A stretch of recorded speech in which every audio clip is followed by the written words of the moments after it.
Beliau, ya saya cuma meriset Wolbachia, tidak meriset itu. Jadi apa yang terjadi nanti kalau ada sesuatu di depan nanti yang kita khawatirkan? Saya sendiri pribadi, saya khawatir. Saya khawatir.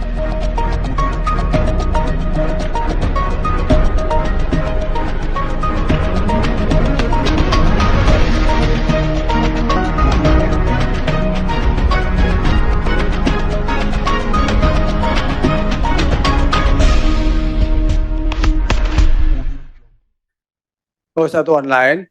Ini begini, jadi bukan kok menghindar dan sebagainya. Ini akhir tahun ini kami memang kejar tayang lah ya. Kerjaannya Bappenas rutin menyelesaikan undang-undang, rencana anggaran, rencana 20 tahun, 5 tahun dan sebagainya. Jadi memang teman ini sibuk dan kami juga menangani Papua dan sebagainya. Jadi kami nyebar gitu. Tapi ya beruntung saya di sini ada Pak Sidik, kemarin ketemu Dr. Gun begitu.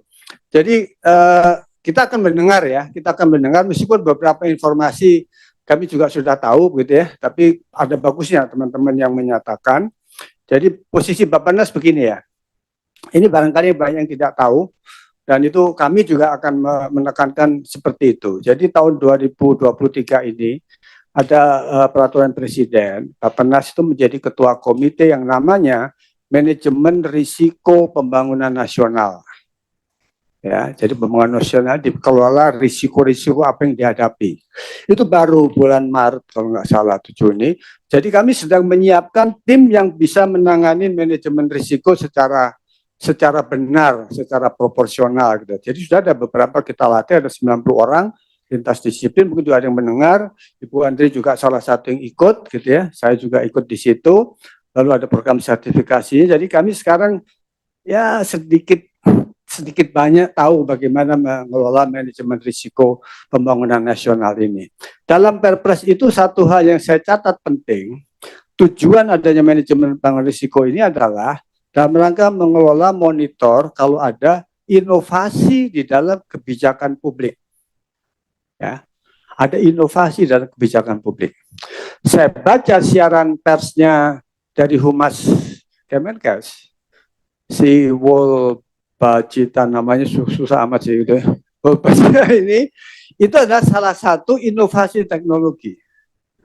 Saya pribadi punya argumen kalau saya bilang teman-teman, ini ada inovasi teknologi dan ini ada inovasi kebijakan publik. Ini harus dilihat apa risiko ke depan yang dihadapin oleh Indonesia secara pembangunan nasional gitu. Jadi bukan soal demam berdarah tok gitu ya. Sorry kok saya ini orang Surabaya ngomongnya gitu ya. Demam berdarah tok, karena isu kesehatan itu ada lingkungan, ada keamanan, ada daerah, ada macam-macam yang terlibat di sini. Dan di sini kami belum pernah melakukan itu, dan terus terang aja tanpa bermaksud menyalahkan salah satu pihak, kami juga terlambat tahunya ini. Gitu. Jadi begitu kami tahu, saya diberitahu oleh rekan ex Eselon 1 Deputi Bappenas, teman saya juga, yang namanya Pak Richard Kelaport itu menghubungi saya secara pribadi. Gitu ya. Itu teman lama. Beliau di sini, dulu di sini memang ya, pejabat Bappenas sampai pensiun. Kalau saya ini kan amatiran diajak ke dalam sini gitu, jadi lain. Gitu. Tapi lalu kita lihat ada isu begini, dia bilang, oh coba kasih informasi ke saya semua gitu ya. Supaya saya bisa melihat itu dari perspektif ini ada manajemen risikonya gimana terhadap bangsa Indonesia ini, negara ini gitu kan. Lalu karena saya juga harus cukup fair, kami undang si Ibu Uut sama Bu Era, lalu dari Kemenkes, pertemuan di kantor yang di sana. Kami ingin dengar apa yang dilakukan gitu ya. Dan saya mau sharing aja sama teman-teman di sini. Beliau cerita mengenai apa namanya ACIPT, lalu DPD turun. Saya ingat di grafiknya, boleh dicek, mungkin saya salah, tolong dikoreksi. Itu turun memang DPD-nya, tapi di bawah di grafiknya, tapi masih tetap ada ini DPD yang tidak bisa dienolkan. Ya saya dalam pertemuan itu kan saya lebih mendengar, jadi saya nggak mau bertanya kembali. Nah kalau nggak bisa dienolkan, buat apa itu? Saya nggak mau nanya begitu gitu kan. Lalu ada fakta lain bahwa di Jogja dilakukan segala macam penelitian bertahun-tahun sejak 2011 dan sebagainya. Orang di UGM melakukan sosialisasi dan sebagainya. Oke, sudah saya dengerin, kayaknya prosesnya cukup lengkap gitu ya. Lalu Kemenkes saya tanya, kok bikin di Jakarta Barat dan 5 kota yang lain gimana? oh kan di Jogja sudah terbukti itu aman Pak, gitu. Pertanyaan saya, apa kondisi di Jogja, nyamuk di Jogja boleh disamakan dengan nyamuk di Jakarta Barat? Saya cuma gitu aja. Dan lalu kalau di Jogja itu ada UGM, ada Ibu Uut dengan segenap ilmunya, di Jakarta Barat UGM-nya siapa? Ibu Uutnya siapa? Kalau orang mau bertanya kepada siapa? Saya bilang begini, saya terus terang aja, ini fakta kan, saya waktu bicara begitu. Kalau memang mau ditiru, tirulah lengkap. Satu. Jadi nggak bisa diasumsikan begitu. Ini kan asumsi, bisa benar, bisa salah. Kalau benar ya nggak ada masalah. Kalau salah, siapa yang bertanggung jawab dan apa yang harus kita lakukan lalu terjadi skenario yang terburuk. Gitu. Jadi dalam manajemen risiko ini kita tidak hanya melihat hal yang bagus ya, itu kita lihat. Tapi dari hal yang bagus ini ada kemungkinan terjelek apa. Dan dari kemungkinan terjelek ini, apa yang harus kita lakukan dan apa yang harus kita persiapkan atau yang harus kita ambil tindakan segera supaya kemungkinan terjelek ini tidak muncul. Itu tugas kami di Bappenas. Jadi kami bukan lembaga riset, kami bukan lembaga nyamuk atau lembaga ini, tapi kami lihat isu ini adalah isu yang punya potensi kemungkinan yang mudah-mudahan tidak terjadi, tapi kalau terjadi kita harus siap kalau terjadi yang lain-lain. Dari Pak Richard saya dapat informasi yang saya tidak di grafiknya beliau itu, bahwa turunnya si nyamuk Aegypti ini naik eksponensial nyamuk Culex, gitu kan? Nah, ini ada hubungan nggak? Ini kebetulan apa nggak? Mana risetnya? Beliau, ya saya cuma meriset Wolbachia, tidak meriset itu. Jadi ya dia nggak bisa jawab juga. Saya bilang sama teman-teman di sini, ini kita harus duduk lagi, kita panggil semua ahli, baik yang senang dengan nyamuk Wolbachia maupun yang khawatir dengan si Culex ini untuk bicara. Lalu Bappenas memberi usulan manajemen risikonya seperti apa, kita panggil semua nanti, karena kami berhak itu ya untuk bicara dengan semua kementerian, karena punya perpres. Kalau enggak, cabut saja perpresnya. Ya Bappenas nggak ada urusan sebelah situ. Tapi kalau perpresnya tetap di kita, saya bilang kita bertanggung jawab untuk urusan ini. Panggil riset-riset yang lain, panggil Pak Richard, panggil Pak Kun, kita bicara duduk bersama, panggil bagian keamanan, intel, security, dan sebagainya. Itu yang kami mau coba dapat informasi dari teman-teman. Kami kan sudah mendengar dari pihak perisetnya yang meriset Wolbachia ini, dan kami ingin dengar dari teman-teman yang punya informasi barangkali di lapangan yang memang ini kita harus perhatikan secara cepat. Saya mewakili Pak Menteri karena beliau juga sudah ada acara lain, tapi Menteri saya informasikan dan beliau juga concern mengenai ini, saya jamin ya. Dan beliau punya cara sendiri, saya nggak mau mengganggu, karena ada caranya lah ya, bagaimana menteri dan sebagainya itu berkomunikasi dengan para yang lain gitu ya.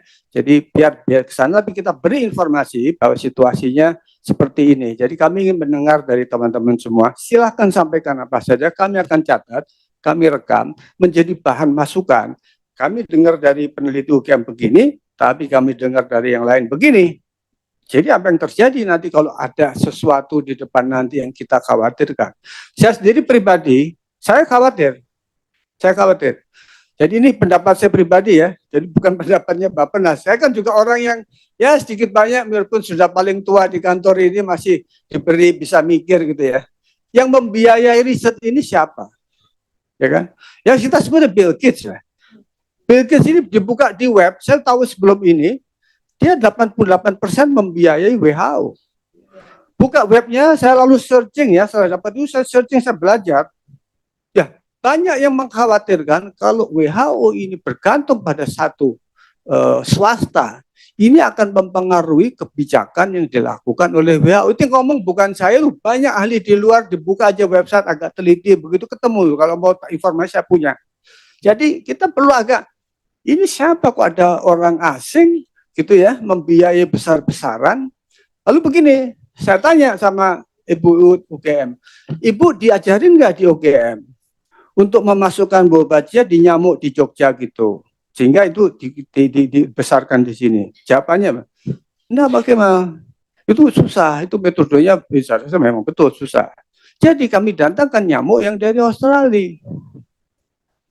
Saya ya sharing aja di kepala saya ngomong apa adanya. Ini kan, oh ini kalau ada mahasiswa dari Australia datang ke Jogja atau ke Jakarta, lalu dia kawin lah sama anak-anak anak-anak kita di sini, terjadilah anak turunan yang blasteran itu gitu kan.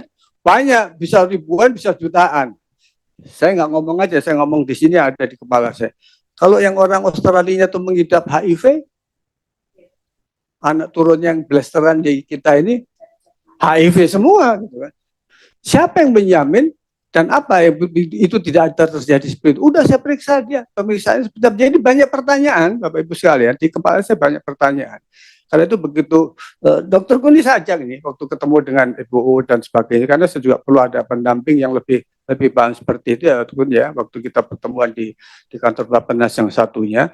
Jadi kita langsung informasi kemana-mana begitu.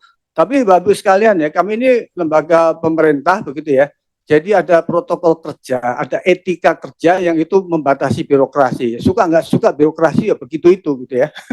Jadi beda dengan kita yang LSM atau ibu. Jadi tapi ini akan dimasukkan di dalam agenda kami dengan Perpres 39 itu. Saya akan memulai itu dan saya sudah bicara dengan teman-teman juga ada di online begitu. Kita punya mandat itu. Kita punya kewajiban itu. Kita nggak boleh lalai dengan itu. Mari kita lihat gitu ya. Nah sekarang kan situasinya saya dengar sudah kritis ya, sudah harus segera ada ratifikasi treaty dengan WHO dan sebagainya. 11 itu saya nggak bisa jawab, cuma kita beritahu ke semua orang mengenai risiko ini sebaiknya sebelum ada assessment risiko yang lengkap sesuai dengan perpres yang ditunjuk pada kita jangan melakukan apa-apa dulu, gitu. Jangan kan kita belum tahu. Ini akal sehat aja gitu ya. Bukan saya pro atau kontra sama si Bacia atau bukan, karena saya bukan orang yang ngerti ilmu nyamuk gitu. Tapi ya kita harus hati-hati dan melihat apa ke depan ini, apalagi ada Bill Gates yang dikenal dengan uang yang besar itu, ya. Lalu ada berita dari Kemenkes bahwa Bill Gates Foundation akan membantu tanda petik transformasi kebijakan transformasi kesehatan nasional. Saya stop di situ ke teman-teman. Teman-teman direktur bisa membantu saya. Kita punya program yang dijadikan rencana pembangunan jangka panjang 20 tahun. Ada transformasi sosial, transformasi ekonomi, transformasi tata kelola. Itu menjadi dokumen di-launch oleh Presiden dan siap diundangkan sekarang. Nah, namanya transformasi kesehatan di mana letaknya di program nasional kita? Nggak tahu, nggak jelas.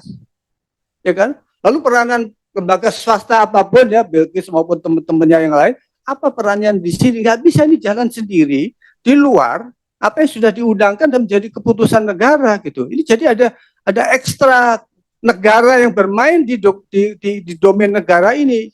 Terlepas apa kita suka nggak suka sama Bill Gates, ini nggak bisa. Kalau bukan Bill Gates juga kita sikapnya sama gitu ya, bukan si Bill Gates begitu gitu ya. Jadi ini saya pribadi sangat menyarankan pada teman-teman di kantor ini, dan saya juga advis kepada Pak Menteri kita, semua informasi nyampe ke beliau, acara yang juga beliau mungkin mengikuti dan cukup tahu begitu. Jadi silakan teman-teman, saya membuka seperti ini supaya Anda tahu. Kalau mau tanya tadi, ini teman apa lawan? Kami teman Anda semua gitu ya. Gini loh, ini pakai pepatah Cina.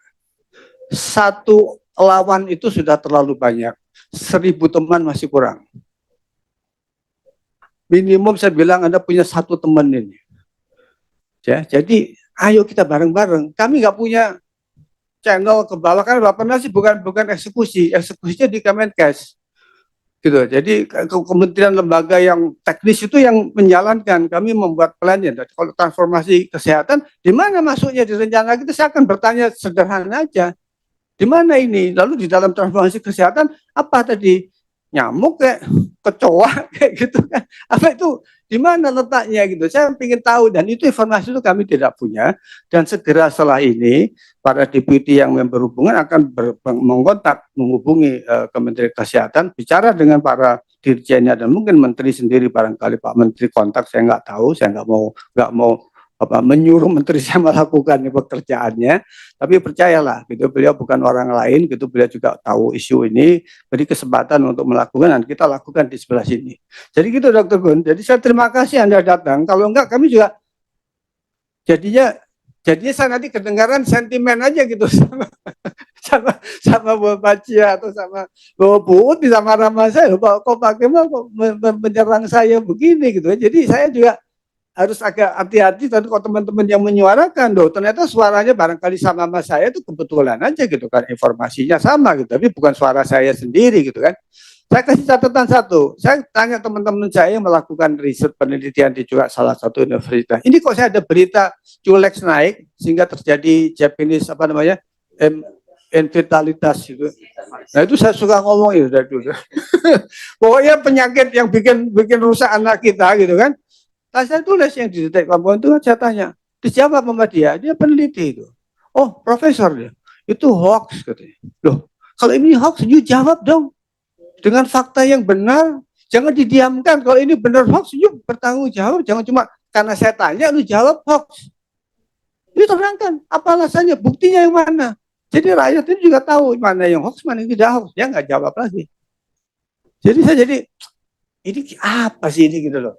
Jadi saya sendiri juga gelisah Bapak Ibu sekalian ya. Cuma ini sekarang ada teman-teman dari Bappenas, mungkin kalau ditanya bisa menjawab rencana transformasi kesehatan kita itu apa sih Bu? Yang begini-begini masuknya di mana? Karena ada riset, ada kerjasama internasional gitu kan, ada kerjasama dengan lembaga WHO dan sebagainya gitu kan. Ini jadi kemana nih kan? Jadi waktu municipalities beritanya di detik.com itu, lalu berita di bawahnya mulai saat ini maka segera anak-anak di bawah 15 tahun dilakukan vaksinasi. Bukan rahasia bahwa Bill Gates itu investasi terbesar untuk memproduksi vaksin. Itu diomongkan di seluruh dunia, bukan saya sendiri, saya cuma menirukan aja. Oh begitu ya, baru tahu saya gitu. Dia produksi vaksin.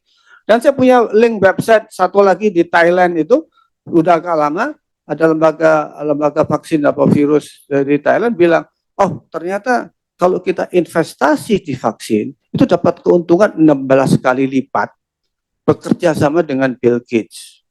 Kalau Anda tertarik, saya kasih info. Loh, jadi dia ada ini ya, ada gulanya besar ini gitu kan. Nanti dulu deh gitu, kita bukan naif anak kecil yang lalu bisa diceritain begitu saja gitu kan. Jadi jadi saya senang bisa bertemu ini karena saya ngomong di dalam begini, kalau di luar kan susah tuh saya cerita beginian, ini ada orang yang lain dengarnya juga nangkepnya salah begitu. Jadi pembukaan saya, jadi mohon maaf kalau penerimaan saya juga apa adanya begini ya, tapi ya kita lihat ke substansi gitu. Jadi kalau Anda mau kesel, sampaikan kesel Anda di situ. Kami juga ingin menangkap emosinya juga gitu ya. Ternyata orang kesel nih gitu kan, karena di dalam assessment yang dibuat oleh salah satu lembaga penelitian yang katanya itu dengan ahli independen, saya debat dia. Oh ini menurut penelitian kami itu risikonya negligible, oke? Okay? Ada list of hazard, Pak. Saya lihat di bawah ada economic social hazard, ada social unrest, social ini gitu. Saya bilang, lo bikin assessment ini udah salah. Ini udah menimbulkan kegelisahan sosial yang lo bilang itu tidak perlu, itu kecil, tidak perlu diperhatikan. Udah lama ini. Saya nggak mau debat yang soal nyamuknya itu kan beda-beda. Tapi di sebelah sini udah menimbulkan kegelisahan. Dari sisi kebijakan publik, kalau kebijakan publik ini menimbulkan kegelisahan di masyarakat, ini kita harus mundur dulu, kita lihat apa yang membuat kok terjadi kegelisahan seperti ini. Lalu kita perbaiki kalau perlu. Dikeluarkan peraturan-peraturan seperti itu. Ya alhamdulillah beritanya kan Pak Richard di Bali berhasil menyetop yang di Bali itu kan dalam waktu pendek sudah berhasil, tapi dengar-dengar itu sudah nyebar di Jakarta Barat. Jadi kalau ditanya, lu kok sudah nyebar tuh kapan, siapa, saya juga baru tahu gitu. Untung saya tinggalnya di Jakarta Pusat, bukan di Jakarta Barat gitu ya. Jadi pengantar saya, Dr. Gun ya, jadi saya persilakan bebas saja gitu. Kalau teman-teman dari kantor kita, dari Pak Direktorat mau menambahkan, langsung saja gitu ya diselang, karena dijelaskan gitu supaya informasi yang menjadi lebih tepat gitu ya. Jadi demikian dari saya. Terima kasih sekali lagi dan mohon maaf atas segala kurang. Dan mudah-mudahan informasi ini membuat kita lebih kaya di Bappenas dan sadar bahwa ini kita melakukan tindakan yang secara mitigasi risiko pembangunan nasional ke depan dari inovasi teknologi yang itu artinya inovasi kebijakan publik, ini kita bisa selesaikan dengan baik karena itu tugas dan mandat kita. Kalau enggak kita tidak menjalankan amanah, dan tidak menjalankan amanah, bahasa agama lempengnya itu namanya khianat. Dan seterusnya. Saya nggak usah teruskan itu Pak. Dr. Gun silakan langsung saja. Bebas ya, kita informasinya kita angkat semua. Jangan ada yang disimpan teman-teman ya. Jadi kalau tidak ada informasi, Anda menceritakan kegelisahan Anda, kemarahan Anda marah aja gitu. Karena marah itu juga sebuah fakta dari satu kehidupan sosial yang gara-gara ini ada orang marah gitu loh. Masa kebijakan yang maksudnya baik bikin orang marah? Gitu kan, ada sesuatu dong gitu kan. Iya Pak. Jadi silakan, tapi kalau Anda bisa tenang, bisa cerita gitu ya, kami juga bisa mendengar dan mencatat, dan untuk diketahui kita rekam itu supaya nanti jangan ada salah omong. Kalau saya juga salah omong, tahu yang ngomong salah itu biar saya, jangan disalahkan Dokter Kun atau Pak Sidik gitu ya. Jadi jelas siapa peranan kita semua, karena kita terbuka saja. Ini isu buat kita semua, anak cucu kita semua, Indonesia ke depan. Dan ini nggak bisa dianggap ya nggak apa-apa gitu ya. Saya termasuk orang yang dalam posisi seperti itu.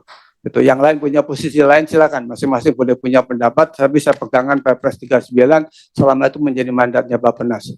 Kalau nggak suka cabut aja Perpresnya, jangan dikasih ke Bappenas. Kalau urusannya bukan urusan kita bisa melakukan yang lain. Dalam ngomong lempengnya begitulah.